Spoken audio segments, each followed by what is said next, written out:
बरी आ सप्तर्षि पाठ प्रथम मु संस्कृत उच्चारण करी तापर ओडिया पढ़ा ओडिया पढ़ा समस्ते पाली धरवे से पंचबरी एकमेवाद्वितीयं शरणं पूर्वे क्षामा पूरयितारः प्रवृद्ध ऋषयः शरणं तद्वत्मानुवर्तिनः पितरः शरणं सत्तानुगुणा वर्णाश्रमः शरणं पूर्वपूर्वकवर्तमानः पुरुषोत्तमः शरणं एतद् आर्यायणम् एष एव स धर्मः एतदेव शाश्वतं शरण्यम् सप्तार्ची नोपाश्यमन्यद् ब्रह्मणा ब्रह्मीकमेव द्वितीयं तथागतस्तद्वर्तिका भेदाः तथा कृताग्रही वर्तमान पुरुषोत्तमः पूर्वे क्षामा पूरयिता विशिष्ट विशेषः विग्रहः तदनुकूल शासनं ह्यनुसर्तव्यनेतरत् शिष्टाप्तवेद पितृपरलोकदेवाः श्रद्धेया नापोयाः सदाचारा वर्णश्रमानगो जीवनवर्धनं नित्यपालनीयाः विहितसवर्णानुलोमाचाराः परमोत्कर्षहेतवः स्वभावपरिध्वंसिनस्तु प्रतिलोमाचाराः। एबे ओडिया अनुवाद हम गोटे गोटे लाइन आपण मन सब पाळी धरिबे। ओडिया अनुवाद पाठ एक अद्वितीयंकर शरण नेउछि एक अद्वितीयंकर शरण नेउछि पूर्व पूरणकारी प्रबुद्ध ऋषिगणंकर शरण नेउछि प्रबुद्ध ऋषिगणंकर शरण नेउछि सेमानंकर पथ अनुसरणकारी पितृपुरुषंकर शरण नेउछि पितृपुरुषगणंकर शरण नेउछि अस्तित्वर गुण परिपोषक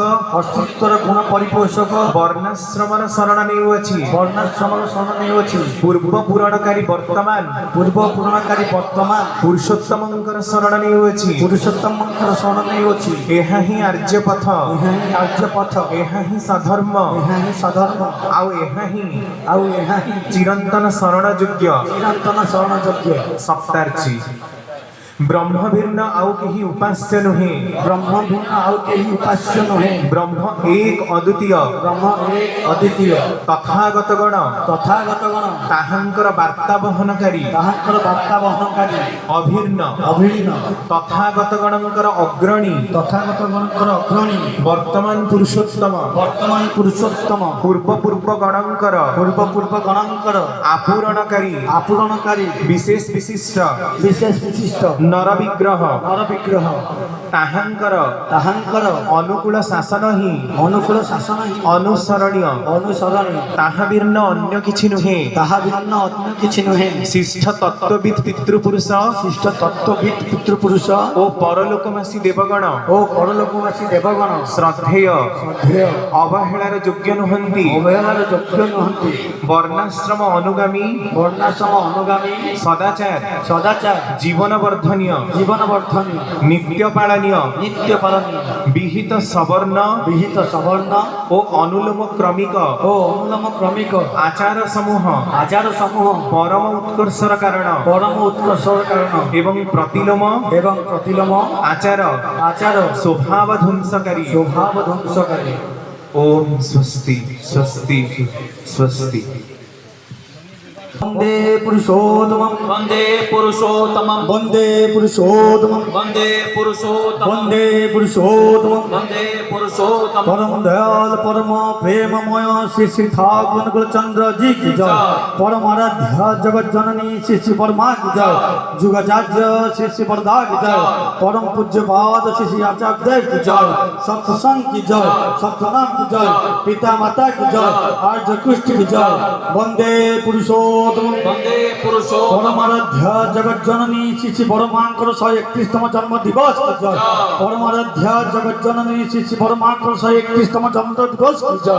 वंदे पुरुषोत्तमं वंदे वंदे पुरुषोत्तमं पुरुषोत्तमं वंदे परम पुरुषोत्तमं दयाल परम प्रेममय श्री श्री ठाकुर कुलचंद्र जी की जय। राजधानी ढाकार दक्षिण पश्चिम दिगरे 98 किलोमीटर दूर को गले पड़े खुलना नामक स्थान। यह निकटरे गोटे क्षुद्र ग्राम दांडादह जहाँ द्राघिमा मध्य अभ्यस्थित। उक्त ग्राम ଗାଣ୍ଡାଦହଟି ଥିଲା ଆର୍ଯ୍ୟକୃଷ୍ଟିର ବହୁ ନିଦର୍ଶନ ସମନ୍ୱିତ ଓ ପାଣ୍ଡିତ୍ୟର ଗାରିମାରେ ଉଦ୍ଭାସିତ। ଗ୍ରାମଟିର ନୈସର୍ଗିକ ଶୋଭା ସମ୍ପଦ ଥିଲା ଅତୀବ ମନୋହରା। ବହୁ ପୁଷ୍କରିଣୀ ସମନ୍ୱିତ, ସୁମନ ଉଦ୍ୟାନ ସୁଶୋଭିତ, ଧନଧାନ୍ୟ ଓ ଜନରାନ୍ୟରେ ପରିପୂର୍ଣ୍ଣ ଗ୍ରାମଟି ଥିଲା ଜନମାନସର ଆକର୍ଷଣର କେନ୍ଦ୍ରବିନ୍ଦୁ। ଗ୍ରାମର ଅଧିବାସୀଗଣ ବର୍ଣ୍ଣାନୁସାରେ ନିଜର ଜୀବିକା ନିର୍ବାହ କରୁଥିଲେ। ବ୍ରାହ୍ମଣ ପଡ଼ା ଠାରୁ କାୟସ୍ଥ ପଡ଼ା, କାୟସ୍ଥ ପଡ଼ା ଠାରୁ ବୈଶ୍ୟ ପଡ଼ା କଥିତ ଦୂରରେ ଅବସ୍ଥିତ ଥିଲା। ସମ୍ମାନଜନକ ବ୍ୟବଧାନ ବଜାୟ ରଖି ଗ୍ରାମବାସୀଗଣ ଆପଣାର ଆଚାର ବ୍ୟବହାରରେ ଅକ୍ଷୁର୍ଣ୍ଣ ରହି ପରସ୍ପରର ପରିପୂରକ ହୋଇ ସୁଦୃଢ଼ ମିତ୍ରତାର ବନ୍ଧନରେ ଆବଦ୍ଧ ଥିଲେ। ଏହି ଗ୍ରାମର ହିଁ ବ୍ରାହ୍ମଣପଡ଼ାରେ ରହୁଥିଲେ ରାମଧନ ଲାହିଡ଼ି, ଜଣେ ସୁପ୍ରସିଦ୍ଧ ଶାସ୍ତ୍ରଜ୍ଞ ପଣ୍ଡିତ। ତାଙ୍କର ସୁପୁତ୍ର ବିଜୟକାନ୍ତ ଲାହିଡ଼ି ଥିଲେ ଜଣେ ଧୁରୀଣ ପ୍ରବକ୍ତା ଓ ବିଖ୍ୟାତ ବେଦବିତ୍। ତାଙ୍କ ଡାକନାମ ଥିଲା ଗାଣ୍ଡା ଲାହିଡ଼ି, କାରଣ ଗେଣ୍ଡୁଫୁଲ ପରି ସୌନ୍ଦର୍ଯ୍ୟ ଓ ସୁଷମାରେ ତାଙ୍କର ପରିବେଶକୁ ସେ ପ୍ରାଣବନ୍ତ କରି ରଖୁଥିଲେ। ପିତା ରାମଧନ ଲାହିଡ଼ିଙ୍କ ଦେହାବସାନ ପରେ ତାଙ୍କ ପ୍ରଚେଷ୍ଟାରେ ସ୍ଥାପିତ ହୋଇଥିବା ଚତୁଷ୍ପାତି ବା ଟୋଲ ଗୁଡ଼ିକର ସେ ସୁଦକ୍ଷ ପରିଚାଳନା କରୁଥିଲେ। ଦିନ ରାତି ଅଧିକାଂଶ ସମୟ ତାଙ୍କର ନ୍ୟାୟ, ଅଧ୍ୟୟନ ଓ ଅଧ୍ୟାପନାରେ ଅତିବାହିତ ହେଉଥିଲା। ଦେବୋତ୍ତର ଓ ବ୍ରହ୍ମଉତ୍ତର ଜମି ଥିଲା ତଡ଼ାଙ୍ଗ ମଣ୍ଡିତ, ଯାହାର ରକ୍ଷଣାବେକ୍ଷଣ ଯୋଗୁଁ ସୁବିସ୍ତୀର୍ଣ୍ଣ ପୈତୃକ ବାସସ୍ଥାନର କଲ୍ୟାଣରେ ପେଟପାଟଣା ଚିନ୍ତା ତାଙ୍କର ନଥିଲା। ଶତାଧିକ ବିଦ୍ୟାର୍ଥୀ ତାଙ୍କରି ଘରେ ରହି ପାଠ ପଢ଼ି ଅସନ ବସନ, ଖାଇବା ପିନ୍ଧିବାର ସଙ୍ଗେ ଶାସ୍ତ୍ରଜ୍ଞାନ ଲାଭ କରୁଥିଲେ। ଦ୍ୱିପହରରୁ ରାତ୍ରି ପର୍ଯ୍ୟନ୍ତ ଲାହିଡ଼ିଙ୍କ ଘରର ପିଢ଼ାପତ୍ରରେ ଶବ୍ଦରେ ଗ୍ରାମବାସୀଙ୍କ ନିଦ୍ରାର ବିଘ୍ନ ଘଟୁଥିଲା। ଏହିଭଳି ଭାବରେ ହିଁ ଦିନ ବିତି ଯାଉଥିଲା ତାଙ୍କର। କିନ୍ତୁ କଥାରେ ଅଛି, ବିଧିର ବିଧାନ କେ କରିବ ଆନ। ଏହାପରେ ଖୁବ୍ ଅଳ୍ପ ଦିନ ଭିତରେ ବିଜୟକାନ୍ତ ଲାହିଡ଼ି ପରଲୋକ ଗମନ କଲେ। ପତ୍ନୀ କୈଳାସବାସିନୀ ଦେବୀ ବୈଧବ୍ୟ ବରଣ କଲେ। ନାବାଳକ ପୁତ୍ର ଶୀତଳକାନ୍ତ ଓ ଦୁଇଟି ଶିଶୁକନ୍ୟା ଯୋଗମାୟା ଦେବୀ 7 ବର୍ଷ ଓ ତ୍ରିନୟନୀ ଦେବୀ 5 ବର୍ଷ ତାଙ୍କୁ ନେଇ ଯେମିତି ସେମିତି କରି ସଂସାର ଚଲେଇବାକୁ ଲାଗିଲେ। ବୁଦ୍ଧିମତୀ ଓ କର୍ମନିପୁଣା କୈଳାସବାସିନୀ ଦେବୀ। ବାଲ୍ୟ ବିବାହ ଦେବାର ପ୍ରଥା ଅନୁସାରେ ଦୁଇ କନ୍ୟାଙ୍କର ବିବାହ ସ୍ଥିର ହେଲା ପାବନା ଜିଲ୍ଲା ଅନ୍ତର୍ଗତ ଧୋପାଦହ ଗ୍ରାମ ନିବାସୀ ଶ୍ରୀଯୁକ୍ତ ରାମଜୟ ଭଟ୍ଟାଚାର୍ଯ୍ୟଙ୍କ ଦୁଇ ପୁତ୍ର ଗିରିଶଚନ୍ଦ୍ର ଓ ରାମଗୋପାଳ ଭଟ୍ଟାଚାର୍ଯ୍ୟଙ୍କ ସହିତ। ରାମଜୟ ଥିଲେ ଜଣେ ବିଦ୍ୱାନ, ଜ୍ଞାନୀ, ଗୁଣୀ ଓ ସମ୍ପୂର୍ଣ୍ଣ ପରିବାରର ଗୃହସ୍ଥ। ତାଙ୍କର ପତ୍ନୀ ଥିଲେ ହରସୁନ୍ଦରୀ ଦେବୀ, ଯିଏକି ସୁନ୍ଦରୀ, ସୁଲକ୍ଷଣା ଓ ଗୃହକର୍ମ ନିପୁଣା। ଯଥା କାଳରେ ଦୁଇଟି ବିବାହ ସମ୍ପନ୍ନ ହେଲା। ଗୃହ ଭିତରକୁ ପ୍ରବେଶ କଲେ ଦୁଇ ପୁତ୍ରବଧୂ। ନିଜର ଚଳଚଞ୍ଚଳ ସଜଳ ଚଳନରେ ସତେ ଯେପରି ଗୋଟିଏ ବୃନ୍ତରେ ଦୁଇଟି ଗୋଲାପର ପାଖୁଡ଼ା। ଘର ପୁରି ଉଠିଲା ସେ ଲାବଣ୍ୟମୟୀ ଦୁଇ ପୁତ୍ରବଧୂଙ୍କ ଆଗମନରେ। ବିବାହର କୋଳାହଳ ଧୀରେ ଧୀରେ ହ୍ରାସ ହେଲା। ତଦନ୍ତେ ଦୁଇ ପୁତ୍ରବଧୂ ବିଧି ଅନୁସାରେ ବାପଘରକୁ ପ୍ରତ୍ୟାବର୍ତ୍ତନ କଲେ ଯଥା ସମୟରେ। ରାମଗୋପାଳ କଲିକତା ଫେରିଗଲେ ଉଚ୍ଚ ଅଧ୍ୟୟନ ଲାଗି। ଜ୍ୟେଷ୍ଠ ଭ୍ରାତା ଗିରିଶଚନ୍ଦ୍ର ପିତାଙ୍କ କର୍ମ, ଅଧ୍ୟୟନ ଓ ଅଧ୍ୟାପନାରେ ରତ ହେଲେ।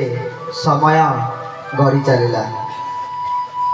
କଲେଜ ଛୁଟିରେ ରାମଗୋପାଳ ଗୃହକୁ ଆସିଲେ ଏବଂ ଦୀର୍ଘ ଦିନର ଅବସର ପରେ ହରସୁନ୍ଦରୀ ଦେବୀ ବୋହୂକୁ ବାପ ଘରୁ ଡକାଇ ଆଣିଲେ।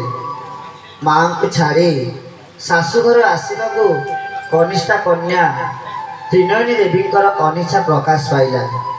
ବାଧ୍ୟବାଧକତାରେ ସେ ଶାଶୁଘରକୁ ଆସିଲେ।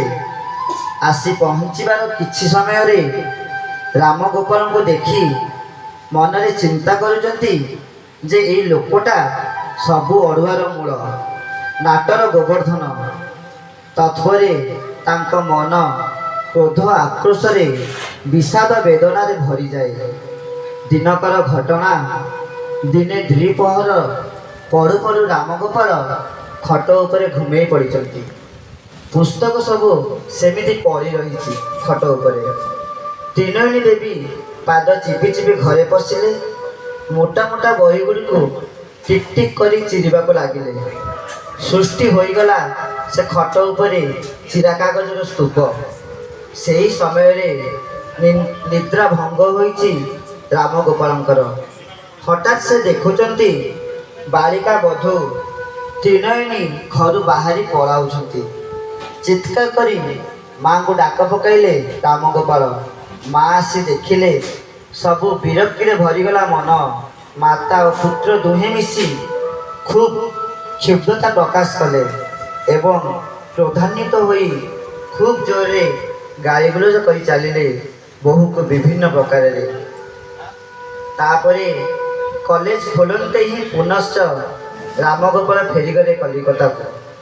ଶାଶୁଙ୍କ ବାକ୍ୟବାଣରେ ଜର୍ଜରିତା, ଲାଞ୍ଛନା, ଗଞ୍ଜଣା ଓ ପ୍ରପୀଡ଼ିତା ହୋଇ ଘରେ ପଡ଼ି ରହିଲେ ତ୍ରିନୟନୀ ଦେବୀ। ଧୀରେ ଧୀରେ ଘର ସଂସାରର ଦାୟିତ୍ୱକୁ ସମ୍ଭାଳିବାକୁ ଲାଗିଲେ। ତ୍ରିନୟନୀ ଦେବୀଙ୍କର ଜୀବନ ସମୁଦ୍ରରେ ମନ୍ଥନ ଚାଲିଛି ପ୍ରବଳ ଭାବେ। 7 ବର୍ଷର କୋମଳମତୀ ଝିଅ ଛାଡ଼ିବାକୁ ହୋଇଥିଲା ପରିଚିତ ପରିବେଶ, ସ୍ନେହର ପରିମଣ୍ଡଳ, ପ୍ରୀତିର ପରୀକ୍ଷା। ହୃଦୟ ହୋଇଥିଲା ରକ୍ତାକ୍ତ, ପ୍ରାଣରେ ଉଠିଥିଲା ହାହାକାର। ଏକାନ୍ନବର୍ତ୍ତୀ ପରିବାର ଥିଲା ତ୍ରିନୟନୀ ଦେବୀଙ୍କ ଶାଶୁଘର। ବହୁ ଆତ୍ମୀୟ ସ୍ୱଜନ, କୁଟୁମ୍ବ ପରିବୃତ ମସ୍ତ ବଡ଼ ସଂସାର। ତା ଉପରେ ଅତିଥି ଅଭ୍ୟାଗତ, ସତେ ଯେପରି ବୋଝ ଉପରେ ନଳିତ ବିଡ଼ା। ଘର ସଂସାରର ସମସ୍ତ କର୍ତ୍ତବ୍ୟ ଦାୟିତ୍ୱ ପାଳନ କରିବାକୁ ହୋଇଥିଲା ତାଙ୍କୁ ନିଜ ହାତରେ, ପ୍ରାଣର ଗରଜରେ। ଏପରି କରୁ କରୁ ଖୁବ୍ କମ୍ ସମୟ ମଧ୍ୟରେ ସେ ଦକ୍ଷା ଓ ନିପୁଣା ହୋଇ ଉଠିଥିଲେ।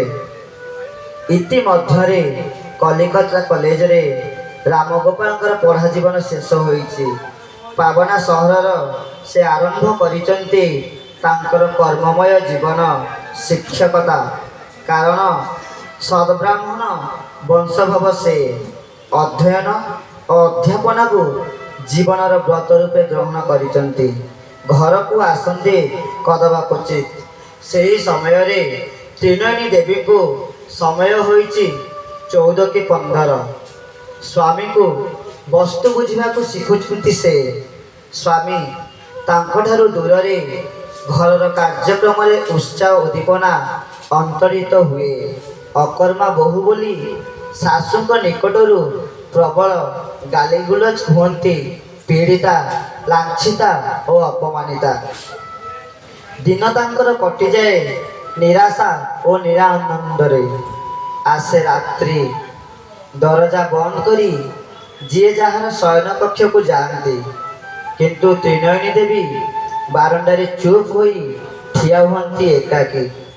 କିଛି ସମୟ ପରେ ଧୀରେ ଧୀରେ ଯାଇ ଶାଶୁଙ୍କର ଶଯ୍ୟାରେ ଏକ ପାର୍ଶ୍ୱରେ କ୍ଳାନ୍ତ ହୋଇ ଲୋଟି ଯାଆନ୍ତି।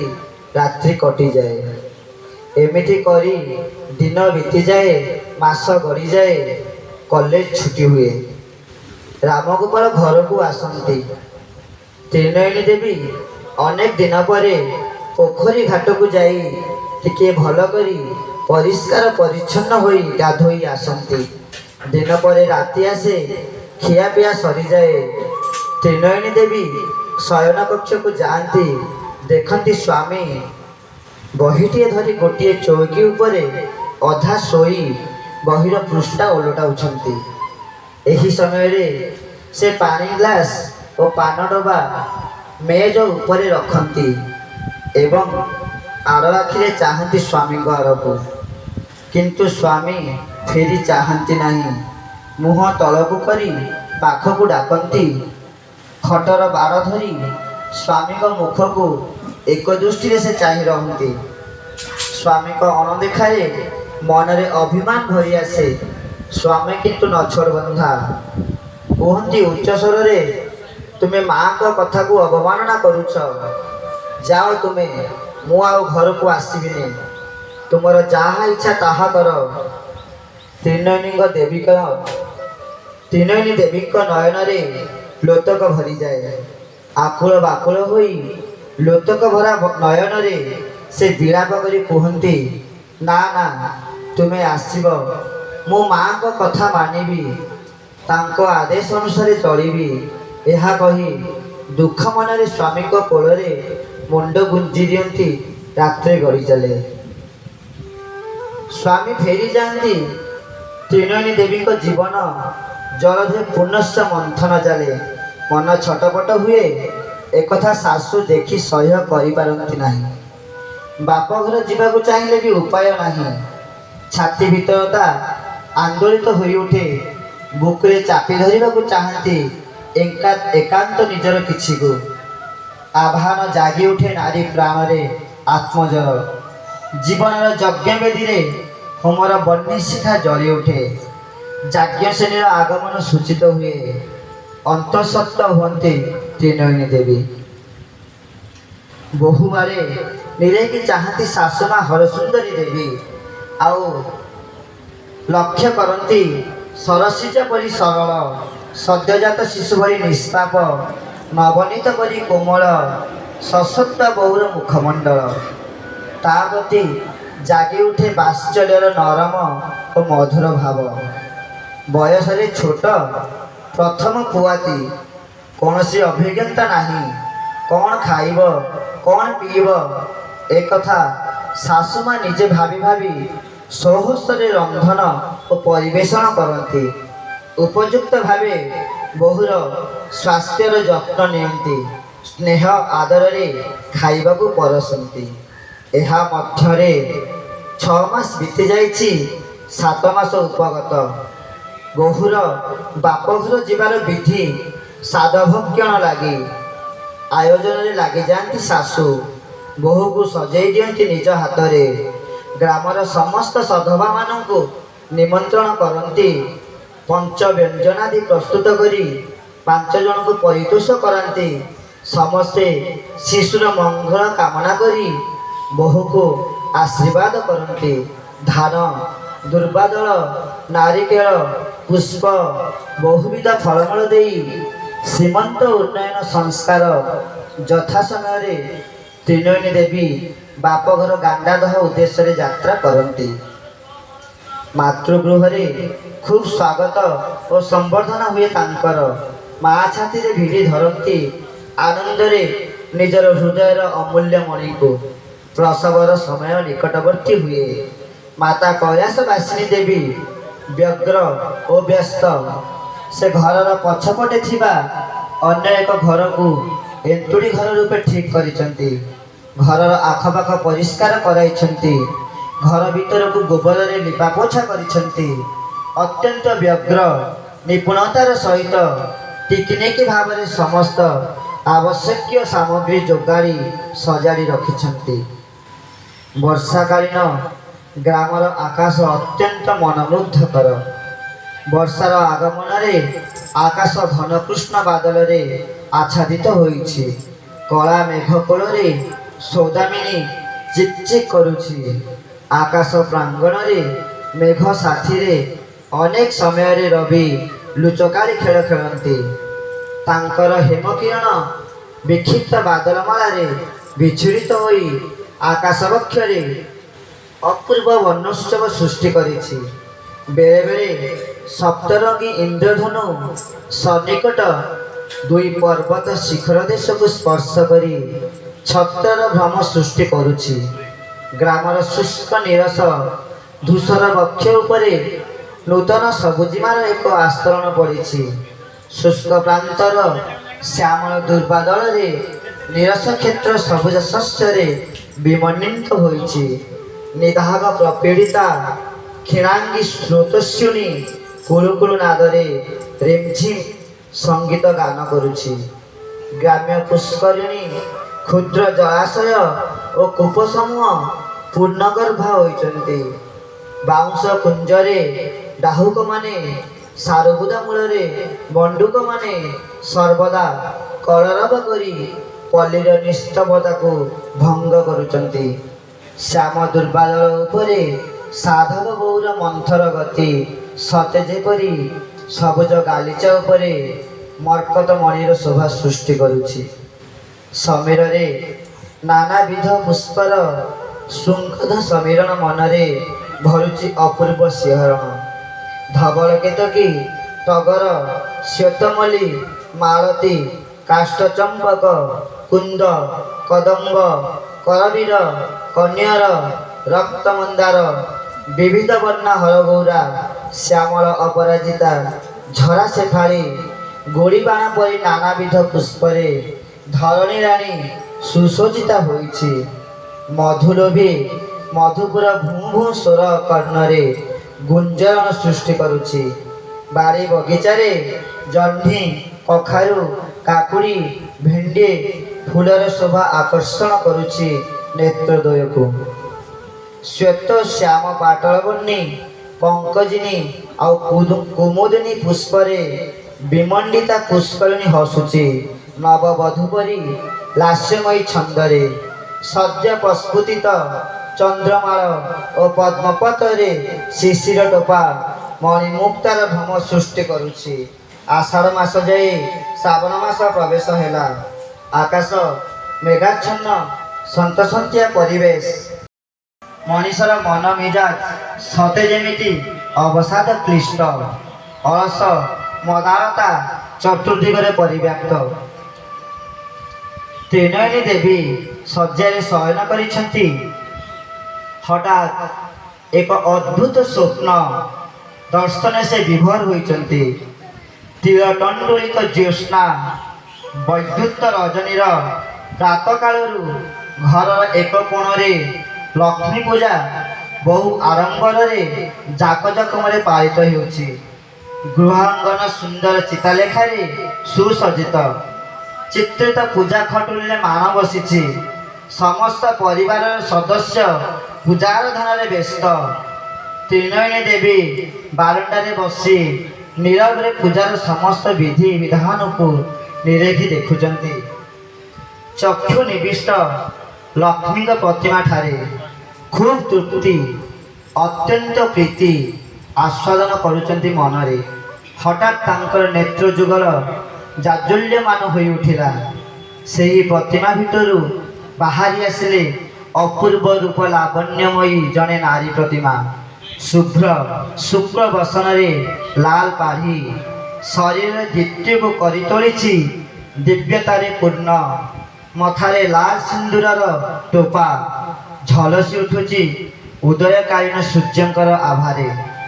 ପୟରର ଧାରେ ଧାରେ ସରୁବଳତାର ଗାର। ସେହି ଦିବ୍ୟ ଜ୍ୟୋତିର୍ମୟୀ ମୂର୍ତ୍ତି ଧୀରେ ଧୀରେ ଆଗେଇ ଆସୁଛି ତାଙ୍କରି ଆଡ଼କୁ, ପୁରା ପାଖକୁ ଅତି ନିକଟକୁ। ତାଙ୍କ ଦେହ ଭେଦି ମିଳେଇଗଲା, ହୋଇଗଲା ଅନ୍ତର୍ହିତ। ଚଟପଟ କରି ନିଦ୍ରା ଭଙ୍ଗ ହେଲା ତ୍ରିନୟନୀ ଦେବୀଙ୍କର। ଧଡ଼ପଡ଼ ହୋଇ ଉଠି ବସିଲେ। ଏହି ସ୍ୱପ୍ନ ବୃତ୍ତାନ୍ତ ବଖାଣି ନିଜର ଜନନୀଙ୍କ ଆଗରେ ବସି ହସି ହସି କହି ପକାଇଲେ ତ୍ରିନୟନୀ ଦେବୀ, ନିଶାନ୍ତ ସ୍ୱପ୍ନକାରୀ ସତ ହୁଏ ମା। ମଧୁଗର୍ଭା, ମଧୁଛନ୍ଦା, ମହିମାତା ସୁଷମା ବିମଣ୍ଡିତା ହୋଇ ବ୍ୟଗ୍ର ଉତ୍କଣ୍ଠାରେ ପ୍ରତୀକ୍ଷାରତା ମଙ୍ଗଳମୟୀ ଉଷା କରାଞ୍ଜଳିରେ ତୁଷାର ମୁକ୍ତାର ଉପହାର ନେଇ ଦଣ୍ଡାୟମାନ। ସମୟର ଚକ୍ର ଥମକି ସ୍ଥିର ହୋଇଗଲା। ସେଦିନ 14 ଶ୍ରାବଣ କୃଷ୍ଣ ଦ୍ୱାଦଶୀ ତିଥି ରବିବାର, ବଙ୍ଗଳା 1301 ସାଲ 1894 ମସିହା ପୂର୍ବାହ୍ନ 8:50। ସମସ୍ତ ପ୍ରତୀକ୍ଷାର ଅନ୍ତ ଘଟାଇ ଆବିର୍ଭୂତା ହେଲେ ପରମାରାଧ୍ୟା ଜଗଜ୍ଜନନୀ ବିଶ୍ୱ ପ୍ରକୃତି রক্ত মাংস সংকুলা শিশু কন্যা রূপরে দিব্য মানব তনুধরি মাতা ত্রিনয়নী দেবী ও পিতা রাম গোপালଙ୍କର ପ୍ରଥମ କନ୍ୟା ପରମ ବାତ୍ସଲ୍ୟରେ ପୂର୍ଣ୍ଣ ହେଲା ତ୍ରିନୟନୀ ଦେବୀଙ୍କର ପ୍ରାଣ ମାତୃ ପ୍ରାପ୍ତିରେ ଆନନ୍ଦ ବିଭୋର ହୋଇ ଉଠିଲା ସମଗ୍ର ଧରାପୃଷ୍ଠ ଧନ୍ୟ ହେଲା ଏ ସର୍ବସହା ଧରିତ୍ରୀ ଓ ପବିତ୍ର ଭାରତ ଭୂମି। ଲାହିଡ଼ି ଘର ଅଗଣାରେ ଶୁଭିଲା ତ୍ରିବାର ଶଙ୍ଖ ଧ୍ୱନି ତ୍ରିବାର ହୁଳହୁଳି।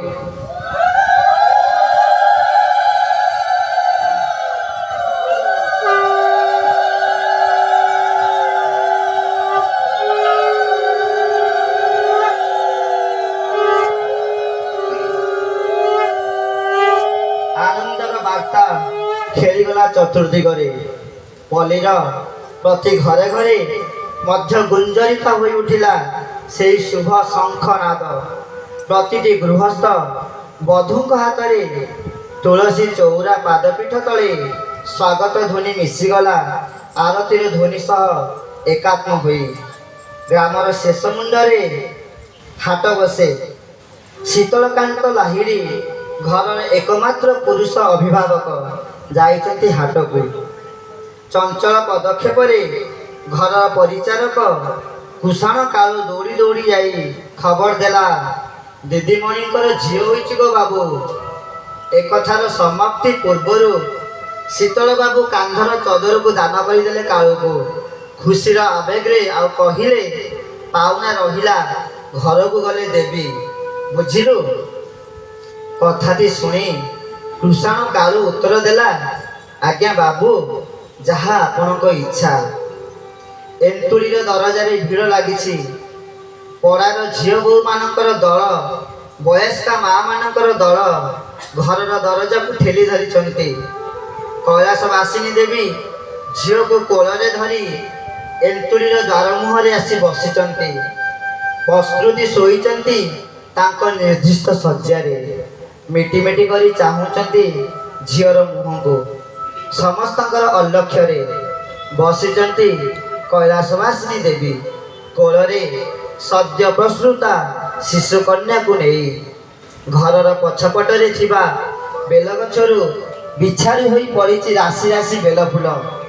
ବିସ୍ତୃତ ହୋଇଥିବା ପଣତରେ ଦୁଗ୍ଧ ଶୁଭ୍ର ସଦ୍ୟ ସ୍ଫୁଟ ବେଲପୁଷ୍ପ ସମୂହର ସୌନ୍ଦର୍ଯ୍ୟ ଓ ସୁଷମା ବର୍ଣ୍ଣ ଓ ଗନ୍ଧ ଚତୁର୍ଦିଗ ଉଜ୍ଜଳ କରି ଘର ଆଲୋକିତ କରି ସୃଷ୍ଟି କରିଛି ଅପୂର୍ବ ସୁଗନ୍ଧମୟ ପରିବେଶ।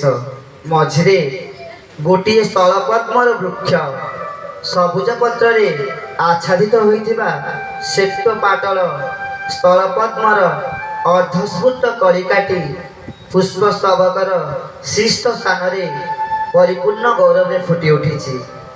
ସଦ୍ୟ ଭୂମି ସ୍ପର୍ଶ କରିଥିବା ଜନନୀ ଜଠରୁ ନିର୍ଗତ ହୋଇଥିବା ଲବଣୀ ପିତୁଳା ପରି କୋମଳ ଶିଶୁଟି ମିଟି ମିଟି କରି ଚାହୁଁଛି ଚତୁର୍ଦିଗକୁ। ଭସା ଭସା ଦୁଇଟି କୃଷ୍ଣଚକ୍ଷୁ ମେଲି ସେ ପଡ଼ାର ବୟସ୍କା ରାୟମା ଶିଶୁକନ୍ୟାକୁ ଦେଖି କହିଲେ, ଓ ମା, ତ୍ରିନୟନୀ ପେଟରୁ କ'ଣ ସ୍ଫଟିକ ଜନ୍ମିଛି? ସ୍ଫଟିକ ଭଳି ଶୁଭ୍ର ସ୍ୱଚ୍ଛ ହୋଇଥିବାରୁ ଏହାର ନାମ ରଖାଗଲା ଫଟ୍କି। ଯାହାର କପାଳର ତେଜ ଶତ ସୂର୍ଯ୍ୟମୁଖୀ ସୁମନର ଆଭା ସଦୃଶ। ଚକ୍ଷୁଦ୍ୱୟ ମୃଗ ନେତ୍ର ପରି, ନାସା ତିଳପୁଷ୍ପ ପରି, ଓଷ୍ଠ ବିମ୍ବ ଫଳ ପରି, ସମଗ୍ର ମୁଖମଣ୍ଡଳ ପୂର୍ଣ୍ଣଚନ୍ଦ୍ର ପରି। ଯାହାର ଶରୀରର ବର୍ଣ୍ଣ ତପ୍ତ କାଞ୍ଚନ ସଦୃଶ ଜାଜ୍ୱଲ୍ୟମାନ। କେଶ ରାଶି କଳା ମେଘରୁ କାଳିମାକୁ ଜିଣି, ଆଙ୍ଗୁଠିର ଶୋଭା ସ୍ୱର୍ଣ୍ଣଚମ୍ପା ପୁଷ୍ପକୁ ଜିଣି, ପାଦଦ୍ୱୟ ରକ୍ତପଦ୍ମର କଳି ସଦୃଶ ଆଭାଯୁକ୍ତ। ସେ ହେଉଛନ୍ତି ଆମ ସମସ୍ତଙ୍କର ପ୍ରାତଃ ସ୍ମରଣୀୟ ନିତ୍ୟ ବନ୍ଦନୀୟ ପରମ ପୂଜନୀୟ ସତ୍ସଙ୍ଗ ଜଗତରେ ଲବ୍ଧ କରିତା ଆମରି ବରମା, ଆମରି ଲକ୍ଷ୍ମୀ ମା। ବନ୍ଦେ ପୁରୁଷୋତ୍ତମ।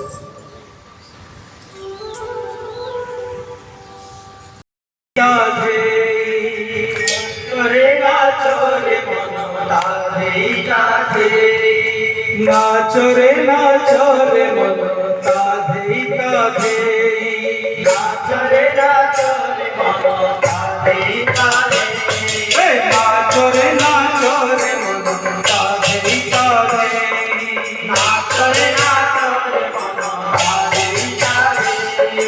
রাধা নাম গাই और कृष्ण नाम गाई राधा नाम गाई और कृष्ण नाम गाई राधा नाम गाई और कृष्ण नाम गाई राधा नाम गाई और कृष्ण नाम गाई नाच रे मन राधे राधे नाच रे नाच रे नाच रे मन राधे राधे नाच रे नाच रे मन राधे राधे राधा नाम गाई और कृष्ण नाम गाई राधा नाम गाई और कृष्ण नाम गाई राधा नाम गाई और कृष्ण नाम गाई राधा नाम गाई और कृष्ण नाम गाई नाच रे नाच रे राधे राधे नाच रे नाच रे मन राधे राधे नाच रे नाच रे मन राधे राधे नाचिले श्री हरि पाय रे नाचिले श्री हरि पाय रे नाचिले श्री हरि पाय रे नाचिले श्री हरि पाय रे दया रे मुनि बर श्री राम पाय रे दया रे मुनि बर श्री राम पाय रे दया रे मुनि बर श्री राम पाय रे दया रे मुनि बर श्री राम पाय रे द्वापर रे वृंदावने रासे गोपी द्वापर रे वृंदावने रासे गोपी द्वापर रे वृंदावने रासे गोपी द्वापर रे वृंदावने रासे गोपी नाच रे नाच रे राधे नाच रे नाच रे मन राधे राधे नाच रे नाच रे मन राधे राधे नाच रे नाच रे मन राधे राधे हरि नाम गाई और कृष्ण नाम गाई हरि नाम गाई और कृष्ण नाम गाई हरि नाम गाई और कृष्ण नाम गाई हरि नाम गाई और कृष्ण नाम गाई नाच रे नाच रे मन राधे राधे नाच रे नाच रे मन राधे राधे नाच रे नाच रे मन राधे राधे नाच रे नाच रे मन राधे राधे नाच रे नाच रे मन राधे राधे नाच रे नाच रे मन राधे राधे नाच रे नाच रे मन राधे राधे नाच रे नाच रे मन राधे राधे